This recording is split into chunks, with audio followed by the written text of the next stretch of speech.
Hello viewers, कैसे हैं आप सब। आई होप कि आप लोग बहुत अच्छे होंगे। मेरा नाम है अवैस खान और मैं बात कर रहा हूं भागलपुर से। तो गाइज, मैं उम्मीद करता हूं कि आप लोगों ने मेरी इससे पिछली वाली वीडियो जरूर देखी होगी, जो कि हिस्ट्री के ऊपर थी, हिस्ट्री के टॉपिक पे थी, जिसमें हम लोगों ने संगम एज का पार्ट 1 जो है वो शुरू कर दिया था, संगम एज इन सदर्न इंडिया। और उसमें हम लोगों ने सबसे पहले लिटरेरी सोर्सेस के बारे में बात की थी, जो हम लोग को इन्फॉर्मेशन देती है संगम एज के बारे में। तो खैर, आज हम लोग बात करने वाले हैं आर्कियोलॉजिकल सोर्सेस के बारे में। आर्कियोलॉजिकल का मतलब होता है स्टोन्स, बिल्डिंग्स और मॉन्यूमेंट से रिलेटेड, क्या उन्होंने ऐसा कुछ छोड़ा था। तो आज की वीडियो में हम इसे अच्छे से समझेंगे, विस्तार में विल डिस्कस अबाउट इट। और वीडियो स्टार्ट करने से पहले मैं आप लोगों से रिक्वेस्ट करूंगा कि बच्चों, मैं आप लोगों के लिए अपनी तरफ से बहुत मेहनत करता हूं, तो आप लोग से मैं ये एक्सपेक्ट करता हूं कि आप लोग ज्यादा से ज्यादा मेरे चैनल को सब्सक्राइब करें, सब्सक्राइबर्स बढ़वाएं और ज्यादा से ज्यादा मेरी वीडियोस को शेयर करें, दूसरे बच्चों तक पहुंचाएं, ताकि मैं मोटिवेटेड रहूं और आप लोगों के लिए डेली कॉन्स्टेंटली डेली बेसिस पे जो है वो वीडियोस जो है वो ला सकूं। तो चलिए फिर आज की जो वीडियो है उसे स्टार्ट करते हैं। चैनल को सब्सक्राइब कर दें, लाइक बटन को प्रेस किया करें अगर आप लोगों को वीडियोस पसंद आती है। तो let's start our video, let's go. तो चलिए बच्चों, हम लोग फटाफट से अब समझ लेते हैं कि कौन से ऐसे आर्कियोलॉजिकल सोर्सेस थे जिसने संगम एज के बारे में हम लोगों को बताया है। अब देखिए, सबसे पहले हम लोग बात करेंगे एक्सकेवेशंस के बारे में। एक्सकेवेशंस कहते हैं खुदाई को, ठीक है। एक्सकेवेशंस के बारे में हम लोग बात करेंगे।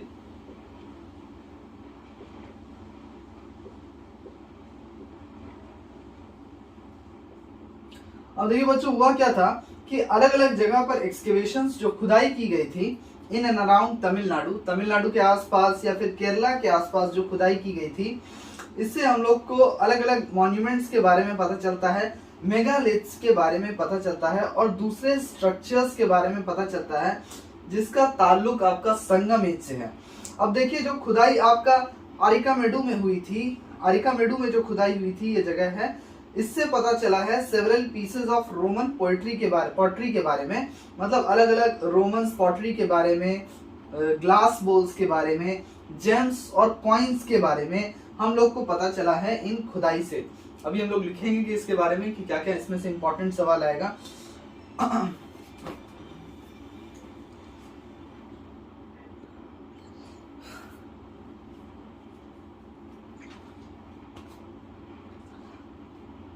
अब देखिए बच्चों, ये जो चीजें पाई गई, ये कंफर्म करती है कि कमर्शियल कांटेक्ट जो था वो एंशिएंट रोमन एम्पायर और चोला किंगडम के बीच में था। संगम एज में जो चोला किंगडम था, we have already talked about Cholas, Cheras and Pandyas. तो चोला किंगडम जो था आपका संगम एज का, उनके और रोमन एम्पायर के बीच में कमर्शियल कांटेक्ट था, यानी वो लोग आपस में मिलते थे कमर्शियल चीजों के लिए, आपस में ट्रेड करने के लिए, आपस में व्यापारिक चीजों के लिए मिलते थे। अब देखिए, कुछ इंपॉर्टेंट साइट्स है जिसमें आपका एंशिएंट पुराना कुछ शहर है 3 इंपॉर्टेंट रिवर्स के पास, जो कि हम लोगों को संगम एज के बारे में बताता है। अब कुछ साइट्स जो कि आपका कांचीपुरम पलार में है, पेरूर कावेरी में है, अलगराई और उरैयूर में है। ये कुछ साइट्स है जो कि आपको संगम एज के बारे में जो है इंफॉर्मेशन देता है। तो कुछ इंपॉर्टेंट चीज है जो आप लोग नोट डाउन कर लीजिए, इससे एक्सकेवेशन वाले टॉपिक से जस्ट नोट इट डाउन कि एक्सकेवेशन आपका जो है तमिलनाडु और केरला के आसपास हुआ था, ठीक है। तमिलनाडु और केरला के आसपास आपका एक्सकेवेशन हुआ था। अब देखिए बच्चों, इसमें एक इंपॉर्टेंट टर्म है which we'll talk about megaliths. Megaliths किसे कहते हैं? मेगालिथ्स पाया गया था अलग अलग जहां खुदाई हुआ था। अब देखिए बच्चों, इसके अलावा रोमन पोएट्री है, ग्लास बोल्स है, जेम्स है, कॉइन्स है, रोमन पोएट्री पाया गया है, ग्लास घड़ा, ये सब ग्लास बोल्स पाया गया है, कॉइन्स पाया गया है, ठीक है। तो ये सारी चीजें पाई गई हैं। और एक और चीज है, जेम्स भी पाया गया है। तो ये सारा चीज आपका एक्सकेवेशन में पाया गया है। खैर, मैंने जिस तरह से आप लोगों को एक्सप्लेन किया है वो इनफ है आप लोगों को ये याद होने के लिए कि एक्सकेवेशन से क्या क्या चीज पाई गई है और आपका कहाँ कहाँ खुदाई हुई थी। Kanchipuram Palar, just note it down, Kanchipuram Palar Perur Kaveri, PERUR, Perur Kaveri, Alagarai और उरैयूर, URAIYUR। अगर आपके पास ये किताब है जिससे मैं पढ़ा रहा हूँ, ये देखिए ये वाली किताब है, ये हिस्ट्री और सिविक्स की ICSE की किताब है। ये वाली किताब आप लोग देख सकते हैं, मधुबनी पब्लिकेशन की किताब है ये है। तो फिर तो आप लोग डायरेक्टली जान ही रहे होंगे मैं कहाँ से पढ़ा रहा हूँ, एक्सक्लेमेशन। और अगर नहीं भी है तब भी कोई फर्क नहीं पड़ता है, you just have to understand the topic properly, just have to go through it thoroughly. अब देखिए, now will talk about megaliths. Megaliths के बारे में बात करेंगे बच्चों कि मेगालिथ्स आखिर है क्या। ये जो खुदाई हुई इससे मेगालिथ्स निकला और हीरो स्टोन्स निकला। ये दोनों टॉपिक आपका कॉम्पिटिटिव एग्जाम्स के पॉइंट ऑफ व्यू से भी बहुत इंपॉर्टेंट है। यूपीएससी है, बहुत सारा बीपीएससी है, ये सब तरह का अलग अलग कॉम्पिटिटिव एग्जाम्स है। अब देखिए, ये जो वर्ड है मेगालिथ, इसका ताल्लुक है आपका प्री हिस्ट्रिक एज के स्टोन से। मतलब इस मेगालिथ्स का ताल्लुक है आपका, लिख लेते हैं यहाँ पे हम लोग, ये जो आपका मेगालिथ्स है इसका ताल्लुक है प्री हिस्ट्रिक स्टोन एज, ठीक है, प्री हिस्ट्रिक एज के स्टोन से, प्री हिस्ट्रिक एज के स्टोन से मेगालिथ्स का आपका ताल्लुक है। अब देखिए, संगम एज का जो मेगालिथ्स है उसमें कुछ जो मेगालिथ्स है वो आयरन एज से बिलोंग करता है, जो कि आपका सर्कुलर टॉम्स है, जो कि बड़े बड़े पत्थर का बना हुआ है, बिग स्टोन स्लैब्स का बना हुआ है, बड़ा बड़ा टॉम्स, जो कि बनाया गया था ब्यूरियल की जगह पे, जहां पे लोगों को दफनाया गया था, जहां पर लोगों को दफनाया गया था वहीं पर जो है आपका बड़ा बड़ा स्टोन स्लैब्स का आपका जो है वो टॉम्स बनाया गया था। तो खैर इसी को हम लोग कहते हैं megaliths. Now will talk about hero stones. अब देखिए, हीरो स्टोन्स किसे कहते हैं बच्चों? हीरो स्टोन्स, ये समझना आप लोग को बहुत जरूरी है। It's very important from the ICSE point of view. अब देखिए, विरक्कल्स जो होते थे उन्हीं को हम लोग कहते थे hero stones. We write about it. First of all we'll try to understand what is it exactly. अब देखिए, विरक्कल्स या फिर जिन्हें हम लोग हीरो स्टोन्स कहते हैं, ये मेमोरियल्स होते थे, यादगार, ठीक है, जो कि आपका स्टोन मॉन्यूमेंट्स के फॉर्म में होते थे, जो आपका ऑनरेबल डेथ को कमेमोरेट करते थे। बोलते हैं ना कि उनको श्रद्धांजलि दी जा रही है, तो ऑनरेबल डेथ को कमेमोरेट करते थे वॉर हीरोज के, जो भी वॉर में जो जंग जीतते थे उनके डेथ को इससे कमेमोरेट किया जाता था, हीरो स्टोन्स बना के, उनकी मूर्ति बना के संगम एज में।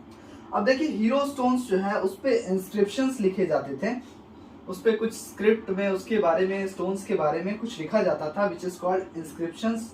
वो एक राइटिंग्स को कहते हैं इंस्क्रिप्शंस।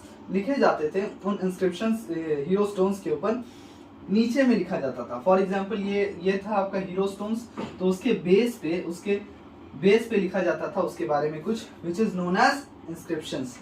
और वो इंस्क्रिप्शंस जो है डिस्प्ले करता है variety of ornament such as relief panel, statues. अब देखिए, वो जो हीरो स्टोन है उसमें आपका पैनल्स था, स्टैचूज था, figures carved on the stone, पत्थर के ऊपर जो है अलग अलग जो है चित्रकला या फिर फिगर्स को जो है तराश के दीवार पे, स्टोन रॉक्स पे बनाया जाता था। अब देखिए, ये जो आपका रिवाज था ऑफ इरेक्टिंग हीरो स्टोन्स, मतलब जो हीरो स्टोन्स बनाने का या फिर पत्थर के ऊपर जो है वो कार्विंग्स बनाने का, उसके बाद अलग अलग चित्रकला करने का, ये सारा जो रिवाज था उस वक्त का, ये आपका एंशिएंट संगम एज में पाया जाता है। उसके ग्रामेटिकल वर्क्स में, yesterday we have talked about it, grammatical works में ये सारा जो है आपका हीरो स्टोन्स के बारे में दिया गया है, वो बताता है इसके बारे में। संगम लिटरेचर के हिसाब से हीरो स्टोन्स जो है वो किसी के ऑनर में बनाया जाता था। बोलते हैं ना, उसको रिस्पेक्ट, उसको ट्रिब्यूट पे करने के लिए या फिर उसको रिस्पेक्ट के लिए बनाया जाता था hero stones. For the common cause of the village, for the country और द किंग। कोई राजा होता था, कोई बादशाह होता था, अगर वो जंग जीतता था या फिर उसने कुछ भी ऐसा महान काम किया तो उसके लिए क्या बनता था, उसका एक हीरो स्टोन बनता था, जिसके नीचे उस इंस्क्रिप्शंस भी लिखा हुआ होता था, जो स्टोन के बारे में या उस वक्त के बारे में, संगम एज के बारे में कुछ बताता था। Now we'll talk about coins. अब देखिए हीरो स्टोन्स क्या होता है ये तो हम लोगों ने समझ लिया, विरक्कल्स इसे कहते थे, विरक्कल्स, ठीक है, बस इतना याद रखिएगा कि इसे कहते थे विरक्कल्स। और बाकी तो मैंने आपको एक्सप्लेन कर ही दिया टॉपिक में, we don't need to write each and everything over here, it will just be a waste of time. So now we'll discuss about coins. Now we'll discuss about coins. Coins के बारे में समझते हैं बच्चों, coins क्या है। अब देखिए संगम एज का जो कॉइन्स होता था, जो सिक्का होता था, ये अभी हाल में ही इसका एक्सकेवेशन हुआ है, रिसेंट एक्सकेवेशन में ही संगम एज का कॉइन्स जो है वो पाया गया है, हाल में ही खुदाई हुई थी, ये बहुत पुरानी बात नहीं है। अब देखिए इसमें ब्रॉडली 3 कैटेगरीज जो है कॉइन्स का वो डिस्कवर किया गया है, 3 तरह का सिक्का। एक पंच मार्क कॉइन था, दूसरा रोमन एम्पायर्स का कॉइन्स था, इसको नोट कर लीजिए। एक पंच मार्क था, एक पंच मार्क कॉइन्स था, दूसरा था coins from Roman, coins from Roman empire, ठीक है। तो ये 3 कॉइन आपका बच्चों था। तीसरा था silver, copper and lead coins. Punch mark, Roman empire, silver, copper and lead coins, जिसका ताल्लुक आपका मूवेंडर से था। अब ये कोई जगह थी, ये इसका ताल्लुक किससे था? मूवेंडर। मूवेंडर के बारे में मैंने पहले ही आपको बताया है, ये मूवेंडर से इनका ताल्लुक था।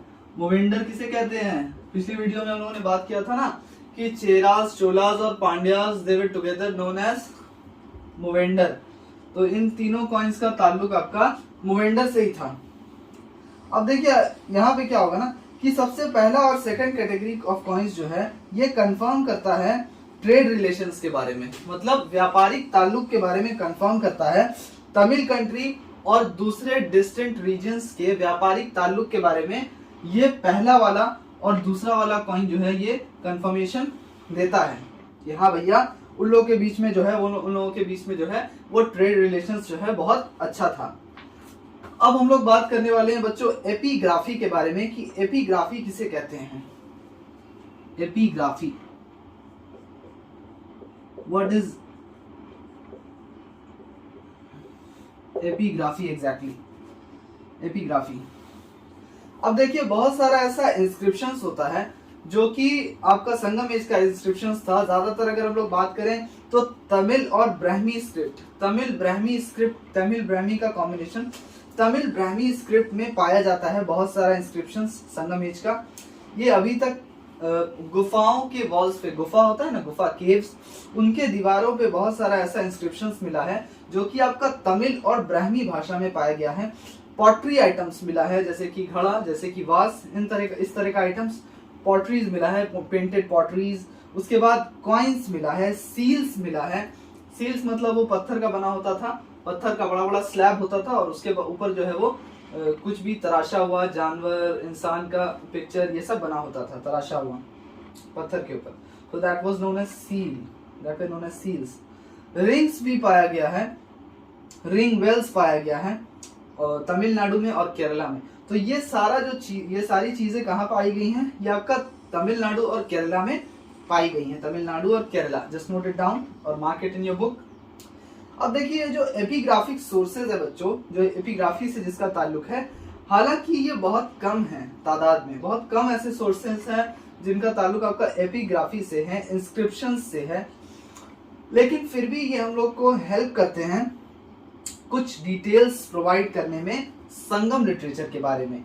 अब देखिए अशोकन एडिक्ट्स जो था वो रेफर करता है चेरा, चोला और पांड्या किंगडम्स के बारे में, यानी कि अशोका का जो एडिक्ट्स था उनकी लिखी हुई भी कुछ चीजें ऐसी थी जो कि हम लोगों को बताती है चेरा, चोलास और पांड्यास के बारे में, यानी कि मूवेंडर के बारे में। उन तीनों को एक साथ क्या कहते हैं? मूवेंडर। अब देखिए बच्चों Hathi Gumpha inscriptions, you would have heard about Hathi Gumpha inscriptions in history. If you haven't heard yet, just I let you know कि हाथी गुम्फा इंस्क्रिप्शंस जो कि कलिंगा किंग का इंस्क्रिप्शंस था खारावेल में। कलिंगा किंग कहाँ का था? खारावेल से था। तो वहां के बहुत मशहूर इंस्क्रिप्शंस को वी कॉल इट हाथी गुम्फा इंस्क्रिप्शंस जो था कलिंगा किंग के दौर में, खारावेल का जो किंग था, ये भी मेंशन करती है तीनों तमिल किंगडम्स के बारे में, यानी कि चेरास, चोलास और पांड्यास के बारे में बताती है। तो this is what epigraphy is. ये हम लोग को इंस्क्रिप्शंस, एपिग्राफी का मतलब होता है इंस्क्रिप्शंस, ठीक है, इंस्क्रिप्शंस जो कि किस भाषा में की गई थी, तमिल, तमिल जो कि इनकी भाषा थी, चेरास, चोलास और पांड्यास की, तमिल ब्राह्मी स्क्रिप्ट में आपका एपिग्राफी जो है वो लिखा गया था। इसमें आपका इंस्क्रिप्शंस आता है जो कि आपका cave walls, pottery items, coins, seals, ring wells के ऊपर थी, ठीक है। Now will talk about cave inscriptions. First of all we shall rub all of this. अब देखिए बच्चों, जो गुफाओं पे जो इंस्क्रिप्शंस, जो कि राइटिंग्स लिखी गई थी गुफा के दीवार पर, उनके बारे में हम लोग जानेंगे। अब ये जो केव इंस्क्रिप्शंस है जो कि आपका मंगुलम विलेज में, कौन से विलेज में, जस्ट नोट इट डाउन और mark it in your book, Mangulam village में पाई जाती है आपकी केव इंस्क्रिप्शंस, जो कि मदुरई के पास है। मंगुलम विलेज कहाँ पर है, मदुरई के पास है, ठीक है। यहाँ पर आपकी केव इंस्क्रिप्शंस पाई जाती है। ये one of the oldest epigraphic records है, ठीक है। बहुत पुराने रिकॉर्ड्स में से एक आपका केव इंस्क्रिप्शंस का रिकॉर्ड है, जो कि आपका संगम लिटरेचर का रिकॉर्ड है, ठीक है। और ये जैन इंस्क्रिप्शंस का भी one of the oldest records है साउथ इंडिया में, जैन इंस्क्रिप्शंस का। अब देखिए जो इंस्क्रिप्शंस है बच्चों, ये आपका इसका डेट है basically 2nd century BCE। Just note it down, इस इंस्क्रिप्शंस का डेट क्या है, 2nd century BCE, 2nd century BCE है।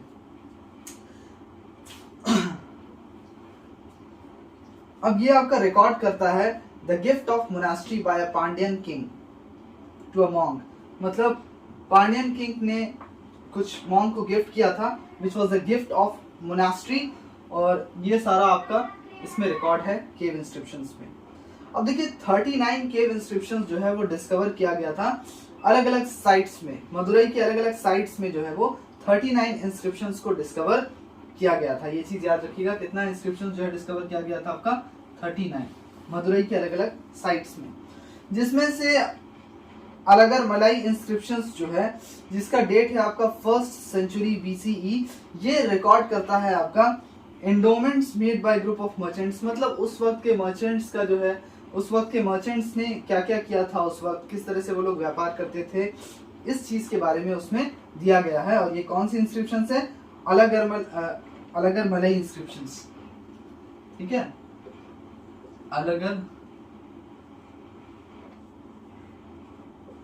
अलगर मलाई inscriptions, just note it down. ये हम लोग को ग्रुप ऑफ मर्चेंट्स के बारे में बताती है कि वो लोग किस तरह से व्यापार करते थे। And it was from Madurai, Alagar Malai was from Madurai.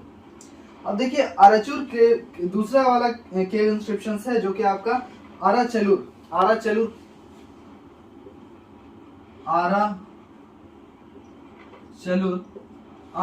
Cave inscriptions किस बारे में बताती है बच्चों, ये हम लोग को सबूत देती है म्यूजिक और डांस के बारे में, कि उस वक्त जो है वो म्यूजिक और डांस भी लोग किया करते थे। It was also famous in that kingdom. तो ये आराचलुर जो है हम लोग को म्यूजिक एंड डांस के बारे में बताती है, एविडेंस प्रोवाइड करती है, सबूत देती है कि उस वक्त भी इन चीजों का प्रचलन था। तमीज जख्म में मैंने पहले ही बताया था कि तमीज जख्म किसको कहते हैं, उन एरियाज को कहते हैं जहां पर तमिल भाषा जो है वो बोली जाती थी। तमीज जख्म में डांस और म्यूजिक का प्रचलन था। अब देखिए केव इंस्क्रिप्शंस जो है बच्चों वो अरनत्तर हिल्स में भी पाई गई थी, पुगलुर विलेज में, ठीक है, पुगलुर विलेज में भी आपकी केव इंस्क्रिप्शंस पाई गई थी अरनत्तुर हिल्स में। कौन से हिल्स में, अरनत्तुर हिल्स में भी आपकी बहुत सारी केव इंस्क्रिप्शंस पाई गई थी।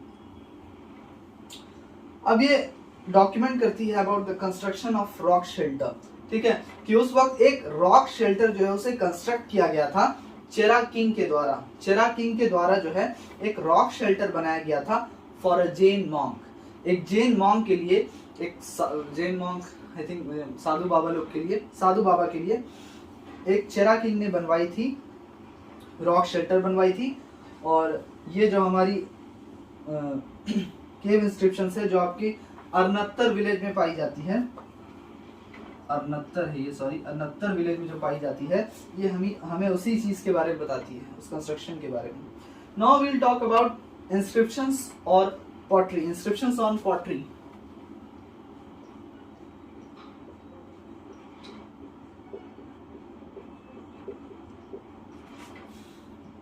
Inscriptions on